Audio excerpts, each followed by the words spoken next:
Bagong-bagong balita, inihain na po ng Office of the Solicitor General ang co-warranto petition laban kay suspended Bamban Tarlac Mayor Alice Guo.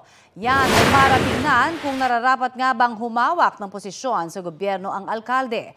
Ayon kay Solicitor General Menado Guevara, labag sa batas ang paghawak ni Guo ng posisyon bilang alkalde dahil hindi siya isang Filipino citizen.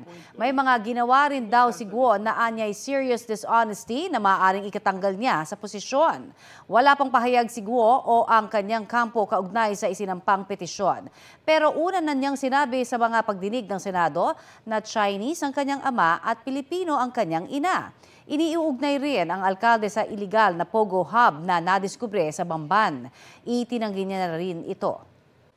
Kapuso, para sa mga maiinit na balita, mag-subscribe sa GMA Integrated News sa YouTube.